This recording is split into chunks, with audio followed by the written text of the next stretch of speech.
ত্রয়োদশ জাতীয় সংসদ নির্বাচনে ইলেকশন ইঞ্জিনিয়ারিং হয়নি বলে জানিয়েছেন ট্রান্সপারেন্সি ইন্টারন্যাশনাল বাংলাদেশের নির্বাহী পরিচালক ডক্টর ইফতেখারুজ্জামান। তিনি বলেন, এমন কিছু ঘটেনি যাতে বলা যায় ইলেকশন ইঞ্জিনিয়ারিং হয়েছে। আমার সহকর্মীদের নাম 16 ফেব্রুয়ারি সকাল 11টায় রাজধানীর ধানমন্ডির মাইডাস সেন্টারে ত্রয়োদশ জাতীয় সংসদ নির্বাচন প্রক্রিয়া ও হলফনামা ভিত্তিক পর্যবেক্ষণ শীর্ষক প্রতিবেদন প্রকাশ উপলক্ষে আয়োজিত সংবাদ সম্মেলনে তিনি কথা বলেন। তিনি আরও বলেন, দলীয়ভাবে ত্রয়োদশ জাতীয় সংসদ নির্বাচন প্রতিহত করার ঘোষণা থাকলেও মাঠ পর্যায়ে আওয়ামী লীগের কর্মী সমর্থকদের একটি অংশ ভোটার হিসেবে নির্বাচনে অংশ নিয়েছেন। মোটামুটিভাবে গ্রহণযোগ্য, সুষ্ঠু, নিরপেক্ষ, অংশগ্রহণমূলক, প্রতিযোগিতামূলক, অন্তর্ভুক্তিমূলক নির্বাচন হয়েছে।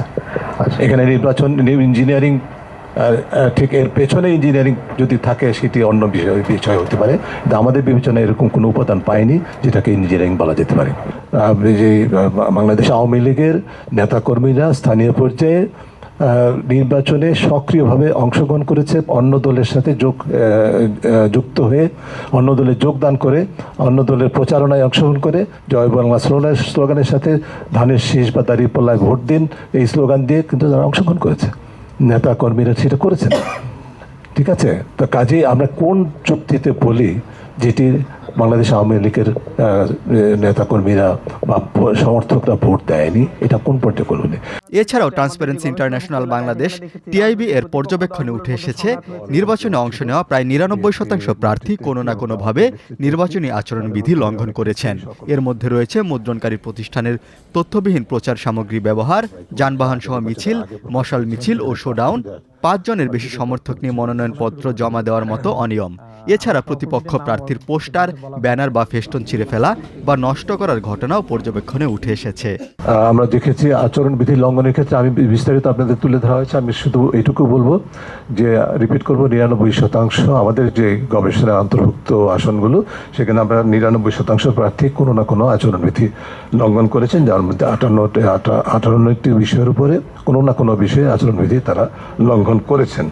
যার মধ্যে এই লঙ্ঘনের মধ্যে দলগতভাবে বিশ্লেষণটা আপনারা দেখেছেন। আমি আপনার মনে করি যে কী ধরনের লঙ্ঘন, সেটা হচ্ছে বিভিন্ন ধরনের নির্বাচনী আচরণবিধি এবং রাজনৈতিক দলগুলোর আচরণবিধি, যেগুলো সেখানে অনেক ক্ষেত্রে আমরা মনে করি ছোটোখাটো বিষয়, শোডাউনটা কিন্তু নিষিদ্ধ, সেটা হয়েছে। যানবাহন সহ মিছিল, মশাল মিছিল ইত্যাদি হয়েছে। প্রতিপক্ষের পোস্টার, ব্যানার ছেড়ে ফেলা, এই ধরনের বিষয়গুলো ঘটেছে। নিয়ম ভঙ্গ করে মনোনয়ন, অতিরিক্ত সমর্থক বা নেতা নিয়ে মনোনয়ন জমা দেওয়া, এই ধরনের বিষয়গুলো সংঘটিত হয়েছে। ডক্টর ইফতেখারুজ্জামান বলেন, নির্বাচনে মানুষের আস্থার অভাব রয়েছে। ভোট দিলে মানুষ কতটা লাভবান হবেন তা নিয়ে তাদের মধ্যে শঙ্কা রয়েছে।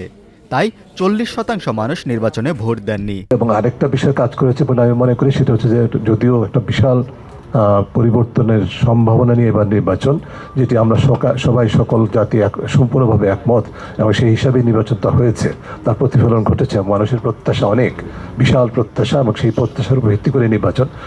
তা সত্ত্বেও মানুষের মধ্যে এখনও পর্যন্ত এরকম আস্থা হয় নাই যে ভোট দিলে লাভ হবে কতটুকু মানুষের। সেটার কারণে কিন্তু প্রায় 40% মানুষ, এবং এই সবগুলো কারণ মিলে 40% মানুষ ভোট থেকে বিরত থেকেছে। কোনো না, অনেকে হয়তো দেশের বাইরে, অন্য কোনো কারণ কেউ হয়তো বর্জনও করে থাকতে পারেন, কিন্তু এই যে যদি এই আস্থাটা অর্জন করা যেতে পারতো, তাহলে যে আমরা ভোট দিলে জনকল্যাণ হবে, সেই আস্থাটা বোধহয় আমরা অর্জন করতে পারিনি বা জনগণের সৃষ্টি করা সম্ভব হয়নি। সংবাদ সম্মেলনে টিআইবি প্রার্থীদের হলফনামা বিশ্লেষণ করে, তাদের শিক্ষাগত যোগ্যতা এবং পেশার ধরন নিয়েও বিস্তারিত তথ্য প্রদান করে। সংস্থাটি জানায়, বিপুল সংখ্যক নতুন সদস্যর অংশগ্রহণ সংসদীয় গণতন্ত্রে একটি নতুন ধারণার সূচনা করতে পারে। অনুধাবন করতে হবে এবং দায়িত্বটা গ্রহণ করতে হবে।